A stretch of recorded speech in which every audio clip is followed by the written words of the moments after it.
hand if you've ever had a job, currently have it, used to have it. Okay, now raise your hand if you're male, and raise your hand if you're female. Okay, so did you know that the gender pay gap actually affects all of you? So according to PayScale in their article, Gender Pay Gap Statistics for 2020, on payscale.com, women with the same qualifications for like jobs get paid only 98 cents for every dollar a woman gets paid. So as a woman, I feel as if men and women are equally qualified for a job, have the same education level, that we should all be paid the same. The gender pay gap is becoming a national concern across culture today. To comprehend the effects, we have to know three things. What causes the gender pay gap? What is the long-term effect, and how can it be solved? So first, what causes the gender pay gap? The gender pay gap is caused by government and businesses thinking that women take off longer periods of time than men. So as reported by Jane Farrell and Sarah Jane Glynn in their article, What Causes the Gender Wage Gap, on AmericanProgress.org, dated July 8, 2014, gender wage gap for full-time, year-round workers across all occupations is that just a byproduct of choices women make. Choices to work fewer hours, take on lower-paying jobs, and opt out of the workforce for longer periods of time than men. Taking time off to have children is one of the main causes for the gender pay gap. This is called the motherhood penalty. Businesses think that since women usually bear children, that they're going to take off longer amounts of time, and so they're going to work less. In return, the company pays them less. And also, working in a predominantly male workplace is also a cause for the gender pay gap, for places such as mining, construction, and manufacturing.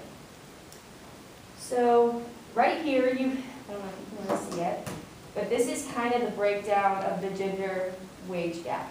And you can see 27% is occupation and industry, but right here is 41%. This is unknown. These are unknown reasons for the gender wage gap. So the only real thing that this can be a result of is sexism in the workplace. So secondly, what are the long-term effects? And this is kind of how it incorporates everybody into it. If the gender pay gap was rectified, it would boost our economy. As stated in Select One in their article, The Negative Consequences of the Unfair Gender Pay Gaps, on SelectOneLLC.com, the gender pay gap represents an annual total of $512.6 billion. That is 2.8% of our GDP. Imagine $512.6 billion suddenly injected into the economy to use for purchases, house, travel, debt payoff, and much more. So as a result of the pay raise, women would then go spend their money on goods and services, which would boost our economy. Additionally, this money would go towards decreasing poverty rates, increasing student loan payoff, and result in earlier retirement among women. Finally, how can we solve the gender pay gap?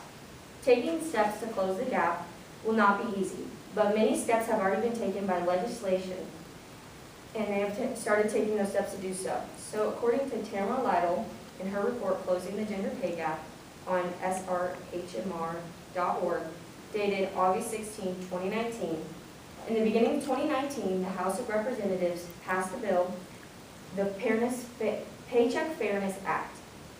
This would stop companies from using previous salaries while setting up income for new employees. So basically, when a new employee would come in, their wage would not be determined by the person that worked before them. It would be determined off their qualifications and their education level for the job. This would in turn lead to men as well as women to have salaries based off of their experience and education rather than their race, gender, sexualism, all that. Many states have also set in place the wage gap bills to help control the divide. So they no longer let businesses make the difference between genders when talking about salary. Many women are actually not aware that they're being paid less than men because talking about salary in the workplace can sometimes lead to termination.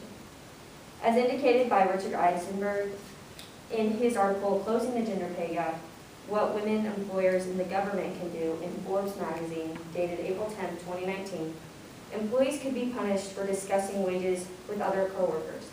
A law passed in 2018 in Massachusetts prohibits employers from penalizing job applicants about asking about previous salaries in their business. As you can see, the gender pay gap is a problem in the United States. Although the process of eliminating the gender pay gap as a whole will not be quick, taking proper steps towards equality is something everyone can do. You now understand the wage gap and how it affects women as well as men. I hope my speech has allowed you to see more than just statistics and has opened your eyes to the true effects.